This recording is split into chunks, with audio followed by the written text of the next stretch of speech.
Hey, I'm at the San Francisco Chronicle to solve the biggest mystery surrounding David Fincher's 2007 film Zodiac.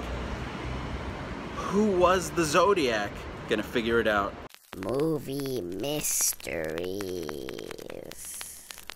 Now, right off the bat, I can anticipate some objections to this video. Some of you are saying the killer was obvious in the movie. This isn't a mystery.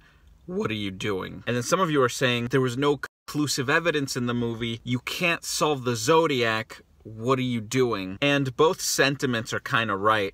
There's a lot of compelling evidence to suggest that we do know who the Zodiac was, but there's also a lot of doubt, which is why the movie ends with, the case still open. I'm just gonna say this. The movie provides a lot of clues. Most of the clues point to the character of Arthur Lee Allen, played by John Carroll Lynch. Is he the Zodiac? Let's look at the clues. The character of Don Chaney, who was the old roommate of Arthur Lee Allen's brother, he says that Lee talked about putting a flashlight on the end of a gun, hunting people and getting away with it because there would be no motive, writing letters to the police and calling himself the Zodiac. All things that Lee allegedly said to Don before the Zodiac letter started, all things the Zodiac eventually did. In one of the letters, the Zodiac threatens to shoot out the tires of a school bus and pick off the little darlings as they come bouncing out. Chaney says that Lee said this exact thing. One of the Zodiac killings was at Lake Berryessa. Lee had been to Lake Berryessa. Zodiac misspelled a lot of words in his letters. Chaney's friend said that Lee liked to do this a lot because he thought it was funny.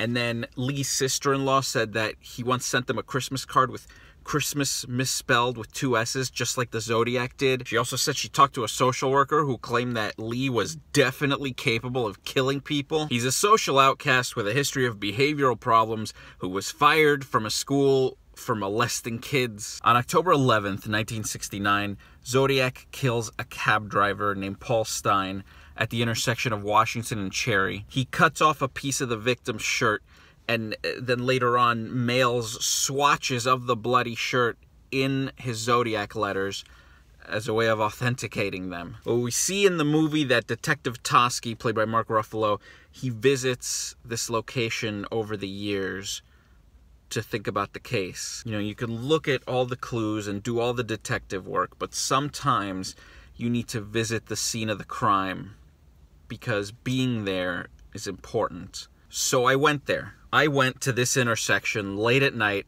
and stood there in the darkness in the exact spot where Zodiac killed the cab driver. I saw the building across the street where some kids heard the gunshot and they saw the Zodiac and they called the cops. It all looked exactly like in the movie. Although in the commentary, David Fincher talks about how for logistical reasons they couldn't shoot at the actual intersection, so they just recreated it somewhere else. So the only thing that was actually shot at that location was a cab driver.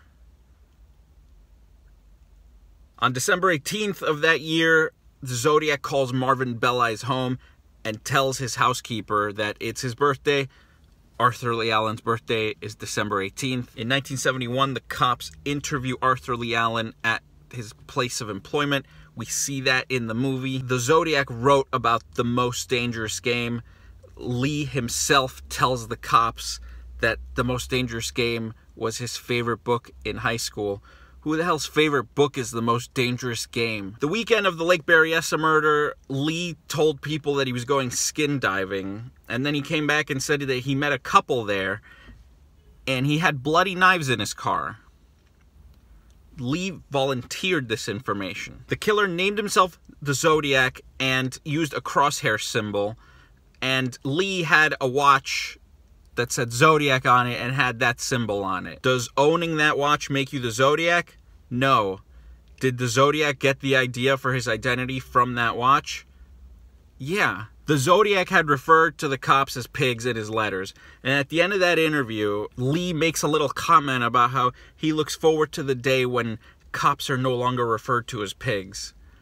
That's a weird thing to say. 48 hours after that interview, Lee cleans out his trailer and moves it to Santa Rosa, and then the letters abruptly stop, and they never receive another shirt swatch again. When they eventually search that trailer, they find multiple firearms, same size boots as the Zodiac, same size gloves as the Zodiac. The letters start up again in 1974, and then Lee is sent to a Tescadero State Hospital on charges of child molestation, and then the letters suddenly stop again. 2 years later, Lee is released, and he sends a letter to Detective Toschi offering his help and apologizing for not being the Zodiac.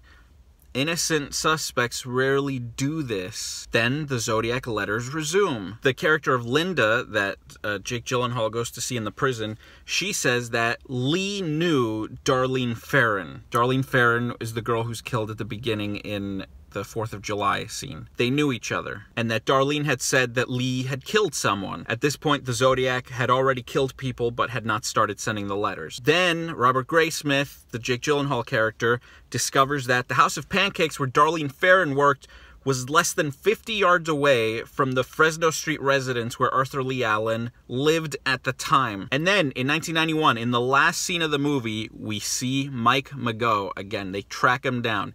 He was the other guy in the 4th of July scene, the victim who was shot but not killed. He looks at a bunch of pictures and positively identifies Arthur Lee Allen as the guy who shot him. Overall, this is a pretty big case against Arthur Lee Allen. But there's a problem with all that evidence.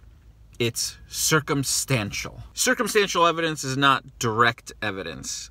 It means that there could be another explanation, or some of it could be coincidence. And anytime they tried to get direct evidence against Arthur Lee Allen, it wouldn't work. They checked the ballistics on his guns. It wasn't a match to the Zodiac. They took his fingerprints and compared it to a partial print that they had found in the cab driver's blood at that murder scene. It wasn't a match. They had a handwriting expert analyze his handwriting and compare it to all the Zodiac letters. It wasn't a match. And then you see at the end of the movie that in the future, they saved Arthur Lee Allen's DNA and they eventually tested it with the DNA they got off the letters. It wasn't a match. Does a lack of direct evidence rule him out as a suspect? Yeah.